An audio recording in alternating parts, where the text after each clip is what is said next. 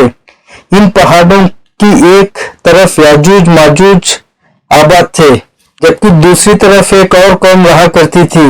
اس قوم کے لوگوں نے آپ رحمت اللہ تعالیٰ کے بارگاہ میں یاجوج ماجوج کے فساد پھیلانے کی شکایت کی اور ساتھ ہی مال کی پیشکش کرتے ہوئے ایک مضبوط دیوار بنانے کو کہا تھا کہ یاجوج ماجوج دوسری طرف نہ آ سکیں۔ یاجوج ماجوج انسان اور کافر تھے، یہ جس جاندار کے پاس سے گزرتے تھے اسے کھا جاتے تھے۔ یہ موسم میں بہار میں اپنے گھروں سے نکل کر سبزہ کھا جاتے اور خشک چیز اٹھا کر لے جاتے تھے۔ ان کے پنجے اور دانت درندوں جیسے اور ان کے بال اتنے لمبے تھے کہ جسم چھپا لیتے تھے۔ حضرت ذوالقرنین رحمت اللہ تعالی نے قوم کی مالی پیشکش قبول نہ کی بلکہ فریاد راسی کرتے ہوئے فرمایا، مجھے تمہارے مال کی حاجت نہیں، بس جسمانی قوت کے ساتھ میری مدد کرو۔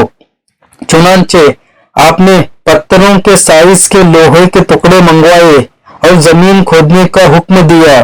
جب پانی نکل آیا تو آپ نے پہلے پتھر رکھوائے اور پھر پگھلے ہوئے تانبے کے ذریعے انہیں جما دیا۔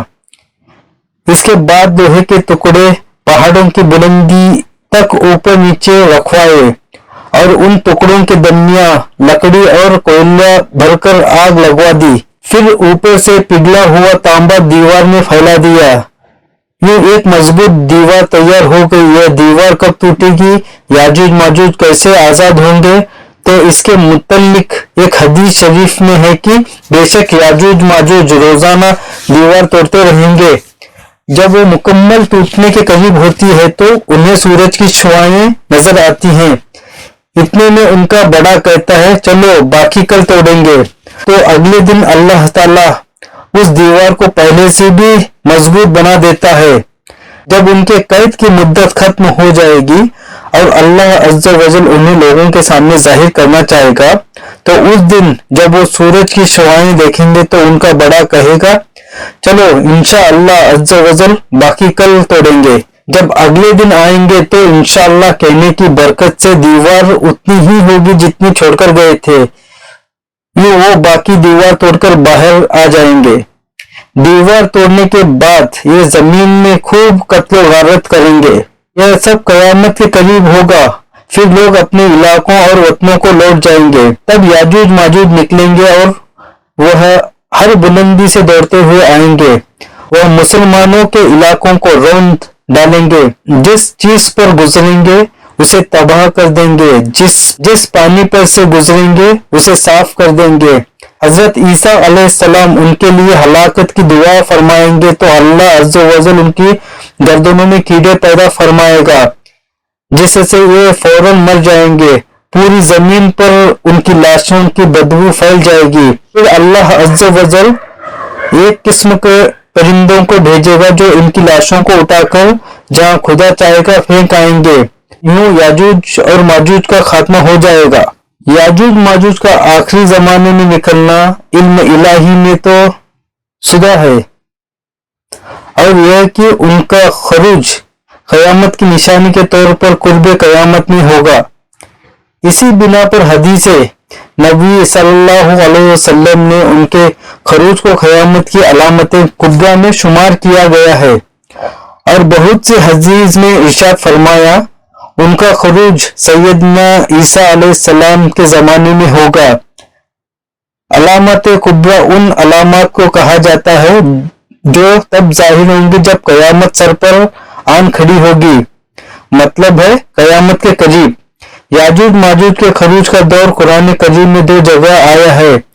ایک سورہ انبیاء کی آیت نمبر 94 میں، جس میں فرمایا گیا ہے کہ یہاں تک کہ جب کھول دیے جائیں گے یاجوج ماجوج اور وہ ہر اونچائی سے دوڑتے ہوئے آئیں گے اور قریب آنے لگا سچا وعدہ یعنی وعدہ قیامت، بس اچانک پھٹی کی پھٹی رہ جائیں گی آنکھیں منکروں کی، ہے افسوس ہم تو اس سے غفلت میں تھے بلکہ ہم ظالم تھے۔ اور دوسرے سورہ کاف کی آخری سے پہلی رکوع میں جہاں ذوالقرنین کی خدمت میں یاجوج ماجوج کے فتنوں فساد برپا کرنے اور ان کے سیسا پلائے دیوار بنانے کا ذکر آتا ہے۔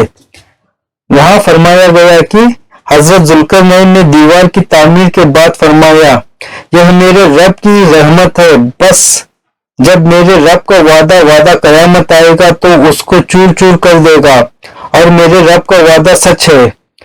آگے اللہ تعالیٰ فرماتے ہیں، اور ہم اسی دن ان کو اس حال میں چھوڑ دیں گے کہ ان میں سے بعض ٹھاٹے مارتے رہیں گے۔ چنانچہ قرآن اور حدیث کی تصریحات سے یہ بات ثابت ہے کہ یاجوج ماجوج کا وجود ہے، اور جب اللہ کے علم میں طے شدہ وقت پورا ہو جائے گا تو وہ اللہ کے حکم سے زمین پر نکلیں گے، کیونکہ ان کا جغرافیہ محل وقوع یعنی صدی ذوالقرنین کس جگہ واقع ہے، اور قوم یاجوج ماجوج کون سی قوم ہے، اور اس وقت کہاں کہاں بستی ہیں، اس پر شریعت کے احکام کا مدار نہیں ہے، نہ ہی اس پر نجات کا مدار ہے، اور نہ ہی اس پر کوئی اسلامی عقیدہ موقوف ہے، اس لیے اس کا صراحتاً ذکر نہیں کیا گیا۔ ایمان لانے اور اعتقاد رکھنے کی چیز صرف اتنی ہی ہے جو قرآن اور حدیث سے صحیح ہمیں آ گئی ہے، باقی یہ دعویٰ کہ سائنس کی ترقی کی وجہ سے اب دنیا کا کوئی چپا نہیں بچا، اس لیے یہ دعویٰ غلط اور بے دلیل ہے۔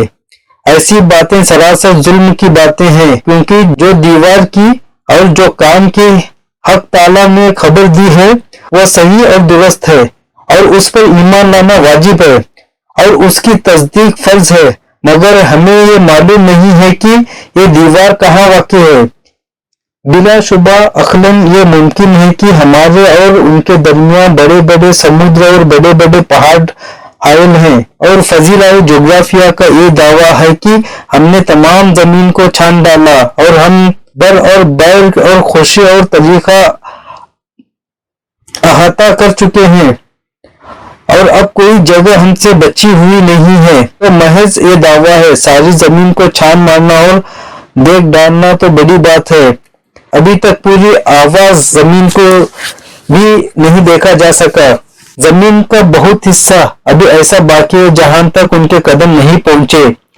ابھی تک اطراف زمین میں بہت سے پہاڑ اور وادیاں ایسی موجود ہیں کہ ان تک فضلائے جغرافیہ کی رسائی نہیں ہوئی، خصوصاً شمال طرف برفانی پہاڑوں کے پیچھے اور منتخب واردات کی جانب ایسی زمین موجود ہے جہاں آج تک کوئی نہیں پہنچ سکا، بلکہ حقیقت یہ ہے کہ زمین کی تہ میں بھی ایک مخصوص حد کے بعد انسانی رسائی اب تک نہیں پہنچ پائی۔ ان سب باتوں سے قطع نظر ایسا بھی ہو سکتا ہے کہ اللہ تبارک و تعالی قوم یاجوج ماجوج کو انسانی نگاہوں اور دس طرح سے پوشیدہ رکھے ہوئے ہیں، اور ہمیں ان سے مخافی رکھے ہوئے ہیں جیسا کہ جنات۔ سامعین، ہم سب کا عقیدہ ہے کہ جنات اس دنیا میں موجود ہیں، بلکہ ہمیں یقین ہے کہ ہمارے درمیان رہتے ہیں، اور بعض اوقات ان کی غذا ظاہر اور محسوس اشیاء بھی ہوتی ہے، لیکن اس کے باوجود قدرت خداوندی سے وہ ہمیں نظر نہیں آتے،